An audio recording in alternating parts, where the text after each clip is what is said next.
Today is gonna be the first episode of my Q&A to you guys. I'm gonna be talking about my team, 2K problems, some extra very good tactics for you guys, and also my personal highlight plays of the week, I guess.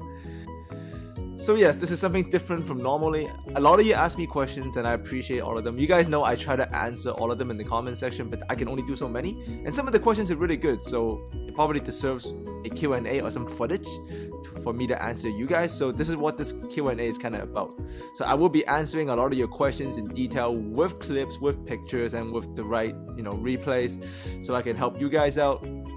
Usually I'll probably bunch a whole bunch of questions and then make one of these videos because I don't want to make one that's too short.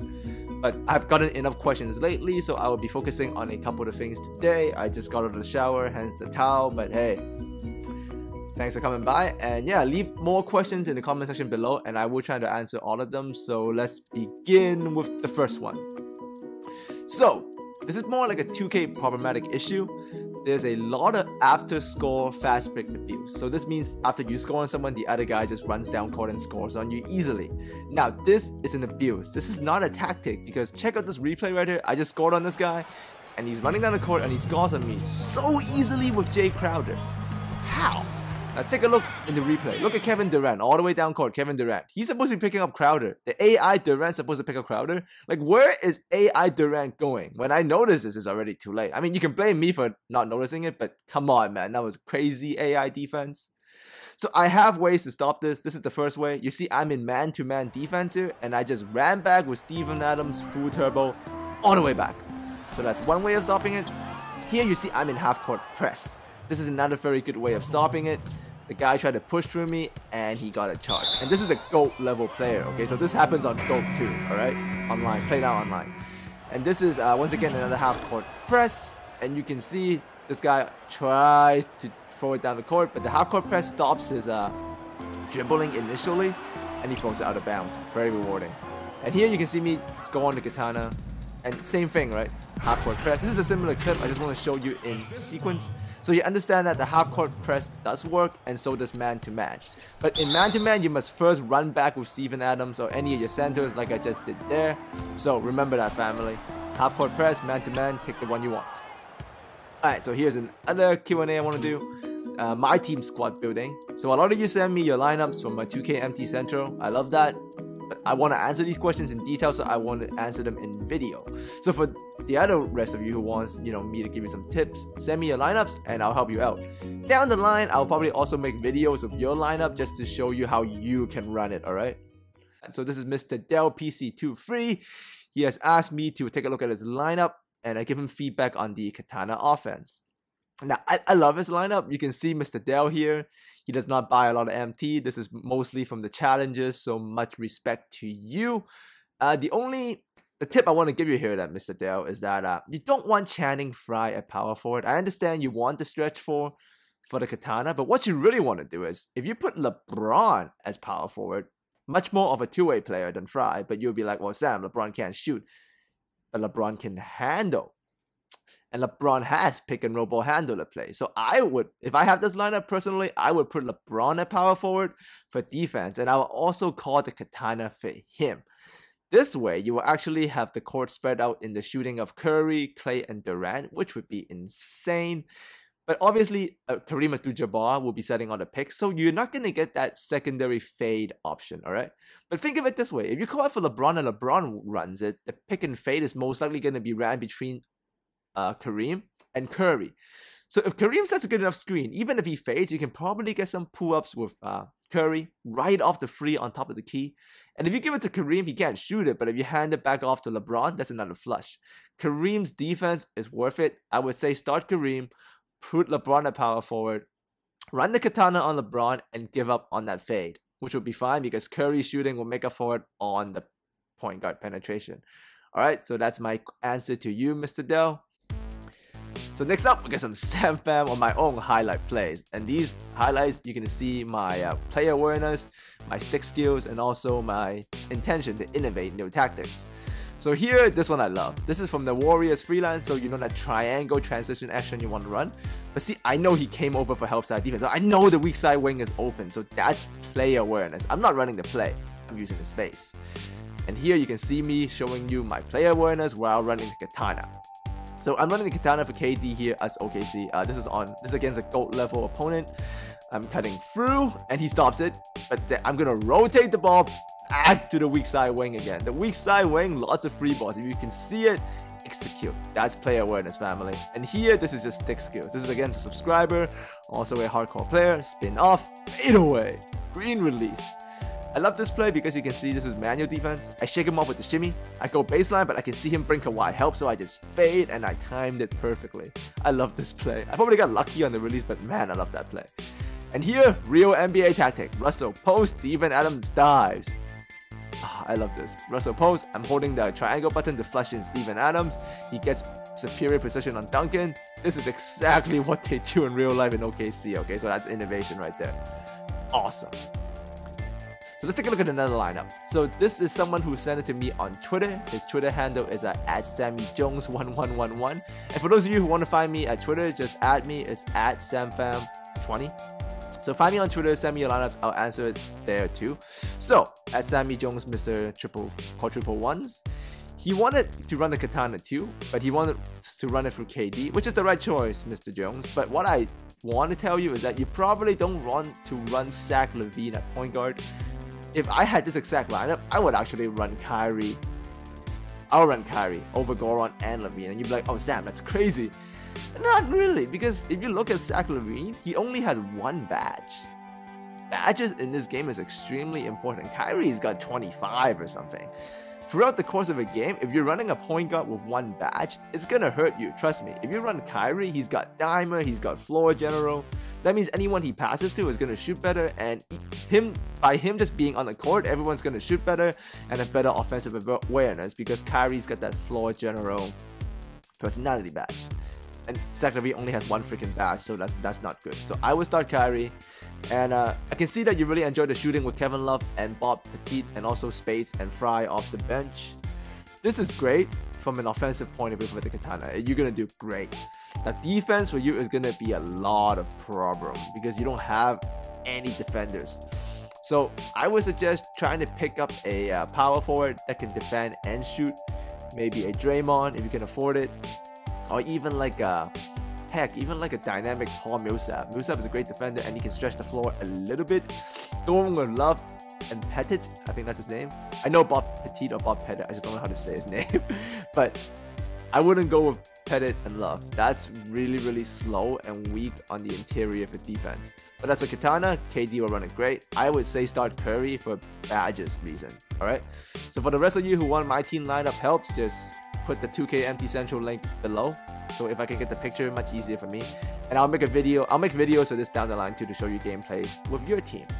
And here, another subscriber question. So I find I'm gonna pick the the more thoughtful and longer and smart questions. I like the short questions too, but this is a very good question, so I want to share it with the rest of you guys. Now, it's a long one, so you can read it slowly later if you want, but the short version is that Mr. C-Jack here is running the katana, and he's doing okay at it, and it's giving him a lot of open shots, but he finds himself missing a lot of open threes while running the katana. And secondly, he's really struggling on defense, even though he's following all of my principles and settings. Now, I can actually explain all of this to you. Now, to tell you, Mr. CJ, that you need to improve on the game, that's not really the best way to help you. The problem is what you're experiencing, and a lot of other family members, the rest of you might be experiencing this too. You need to understand the tactics I'm showing you, the katana and the defensive settings. These are something I have come up with after years and years of 2K, experience against high level competition. So the problem is you're seeing something that's really refined and really, exquisite. And when you see it, it's great. So you adapt it, and I celebrate you for that. But sometimes the problem is I got these tactics because of the fundamentals and struggles I went through trying to survive high-level competition. So for you to be able to utilize my tactics to a point where it's working, really well, you got to go through what I go through. And everything that I do, I test it against Hall of Fame Sim AI. Alright? So the katana, I know it breaks the AI. And but you're experiencing a lot of missed frees, even though you're getting open ones, is because Mr. C-Jack, you might be calling the katana too often, and you are just letting your shooters shoot open frees. You're not, getting them involved in other aspects of the offense. You gotta let them touch the ball. You gotta move the ball around. Let's say if you have like Danny Green, he's a great shooter, but if you just make him shoot open frees for 48 minutes straight, he's not gonna hit that many. You gotta get him going. You gotta let him touch the ball, make him do some, something good on defense, make him run a flush. Either way, players hit open frees when they're in better rhythm. So getting them to open free is not enough. I know this because I play on Hall of Fame Sim all the time.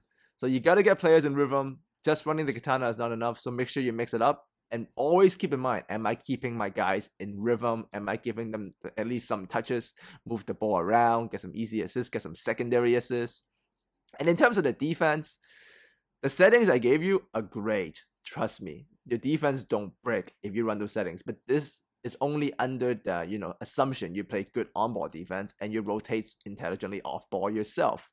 I can do it because, like I said, I've suffered through Hall of Fame Sim 48 minutes.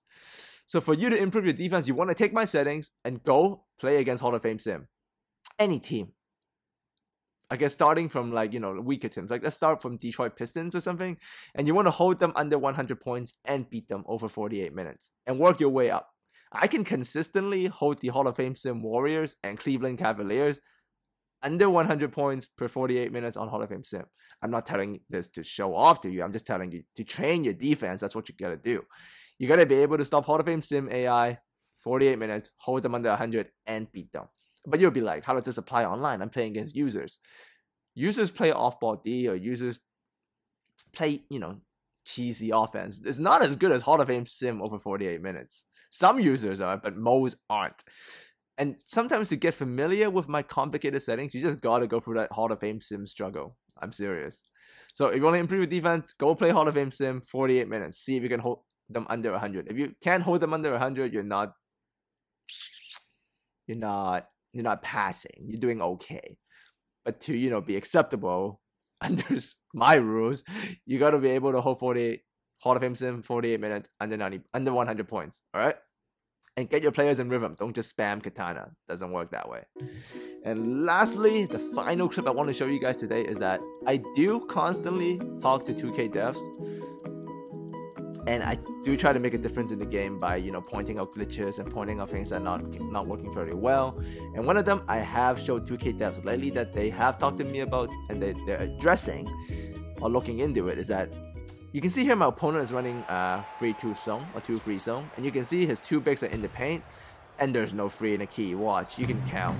Like look at Onanik, he's been in there for like ages. See that? No 3 in the key. This is not completely broken. They call it sometimes. It's just, but sometimes they don't call it because this is like a rule regulation thing. If someone cuts through the paint, the clock doesn't reset. So sometimes this is clean. But what I'm trying to tell you is that the 2K 3 seconds in the key clock is not sensitive enough while the defense runs zone. So the player could get away with 5 seconds in the key or 4.5, or sometimes maybe even 8 or 9 if the game goes silly. But I have talked to 2K devs about this. They will be addressing this for 2K17 for sure. They've been addressing it lately now, so it might not be as bad. But this is what I have talked about, and the song is kind of cheesy because of this. I'm not going to show you some unstoppable defense because of this abuse. It's not really an abuse because they do call it, but you can sneak in some violations if you want to. But this likely will be fixed by then next year. So this is just me trying to make a difference. And this will be the end of the Q&A. So for those of you who want to ask me more questions, leave it in this comment section below. I will focus on these a lot. Let me know if you guys enjoy this, because this is not really like a full-fledged tutorial that I like to do. It's just my way of interacting with you guys better, especially for those of you who want to answer questions. Like I want to answer all of them. You see, I try to do it, but I appreciate those who are trying to learn to play proper 2K basketball. To compete and to want to win is fine. I respect that. But to, be so competitive that you want to learn and adjust and adapt my tactics, I am a little bit embarrassed and flattered, and I'm grateful. So thank you for your support. And leave the questions in the bottom below. My team lineups or just some sort of tactics. I will hopefully will be doing more of these videos because sometimes I can show some shorter clips, like my highlights or just something I noticed that is not long enough for me to make a tutorial, but I can do it as a Q&A just to show you guys, like the half-court press and the man-to-man. Like those are valuable clips, especially stopping that transition after score abuse stuff. And yeah, so that's it for today. As always, thanks for coming by. If you like this, add a like. If you want to see more, if you like this format, right? Me interacting, you know, directly with you guys, kind of face to face. If you like this, add a like and let me know in the comment section if this is good. Because if it's bad, then I'll not do it anymore. So thanks for coming by, and I will be doing more of the draft list stuff, and I'll do a full list. That was a mistake on my part. I should have done a full list. I wanted to keep a whole bunch of top 3s together to keep it more exciting, but that's my fault. Top 10 list, 10 players, I can still compare the top 3 later, so that's a planning mistake on my end. I apologize. And I got a very fun what if video coming. Yeah, so keep an eye out for that next week. Alright, see you guys. Go win on 2K, and if you beat them, tell them Pham style. Alright? Alright, see ya.